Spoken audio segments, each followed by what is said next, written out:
हमने जस्ट अभी न्यूटन का सेकेंड लॉ के बारे में पढ़ा। तो न्यूटन का सेकेंड लॉ क्या होता है? P is equals to M V, यानी कि जो मोमेंटम होता है वो मास और वेलोसिटी का प्रोडक्ट होता है।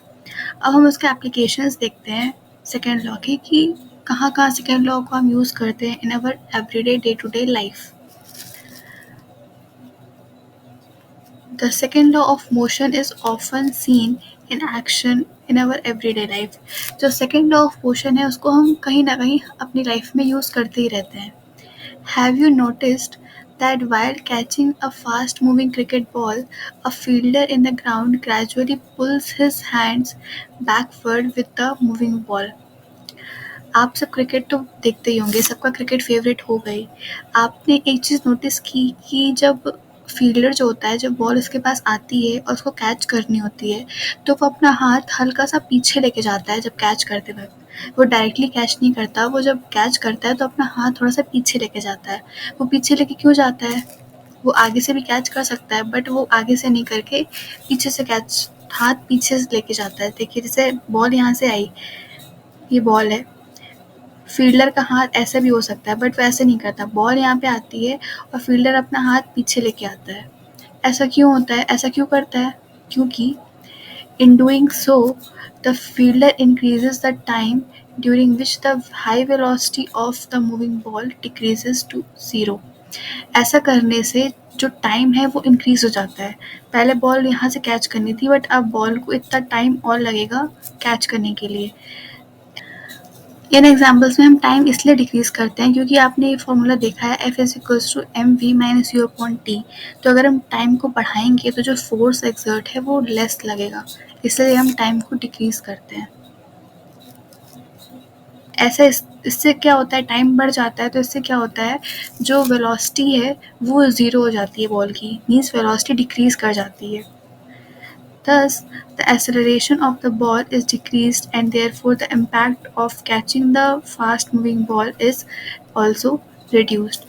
जो acceleration है वो decrease कर जाता है, मीन्स जो velocity है वो बिल्कुल ज़ीरो आ जाती है, डिक्रीज़ कर जाती है। और वेलोसिटी के डिक्रीज़ होने के कारण जो एक्सेलरेशन है वो भी बॉल का घट जाता है, डिक्रीज़ हो जाता है।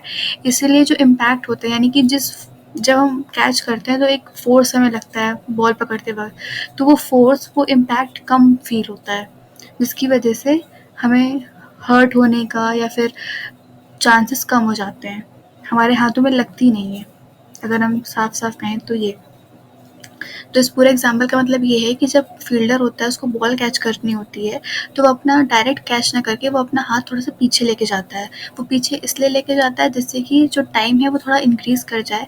टाइम इंक्रीज़ करने से वेलोसिटी बिल्कुल डिक्रीज़ कर जाएगी, और वेलोसिटी डिक्रीज़ करने से एक्सेलरेशन बॉल का डिक्रीज़ कर जाएगा, जिसकी वजह से जो उसका इम्पैक्ट होगा हमारे हाथों पर, जो फोर्स एक्सर्ट होगा हमारे हाथों पर कैच करते वक्त, वो कम होगा, जिससे हमारे इंजरी या फिर हर्ट होने के चांसेस कम हो जाएंगे और हमें कम फोर्स में बॉल पकड़ पाएंगे और हमें कम लगेगी। If the ball is stopped suddenly, then its high velocity decreases to zero in a very short interval of time. Thus, the rate of change of momentum of the ball will be large.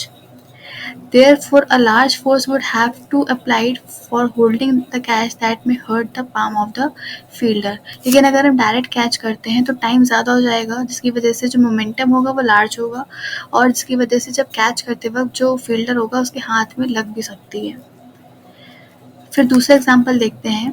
In a high jump athletic event, the athletes are made to fall either on a cushion bed और a sand bed.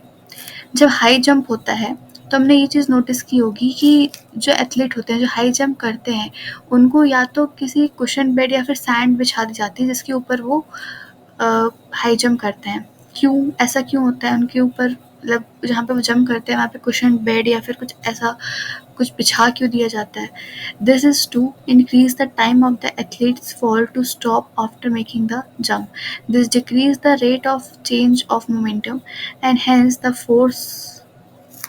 इसका मतलब ये ऐसा इसलिए बिछा दिया जाता है ताकि जो फॉल है, जो एथलीट का जो फॉल है, उससे टाइम इंक्रीज हो जाए, और टाइम इंक्रीज होने के कारण वेलोसिटी डिक्रीज कर जाएगी, एक्सेलरेशन भी डिक्रीज कर जाएगा, और जो एथलीट है उसको कम लगेगा, यानी कि बहुत कम चांसेस हो जाएंगे लगने के।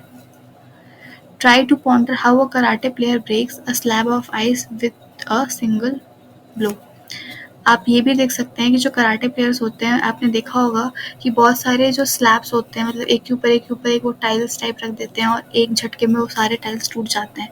ऐसा क्यों होता है, आप इसके बारे में भी पढ़ सकते हैं। इसका भी सेम रीज़न है, due to second law of motion. फिर the first law of motion can be mathematically stated from the mathematical expression for the second law of equation. F is equals to ma होता है, force is equals to mass into acceleration, ये तो हमने previous classes में पढ़ा ही है। F is equals to m, एक की जगह हम लिख सकते हैं v minus u upon t, क्योंकि जो a है वो acceleration है। Acceleration is basically change of velocity with respect to time, तो v minus u is change of velocity divided upon time.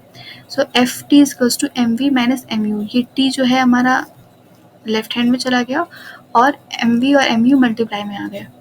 That is when F is equals to 0, v is equals to u for whatever time t is taken. This means that the object will continue moving with uniform velocity u throughout the time t. If u is 0, then v will also be 0, that is the object will remain at rest.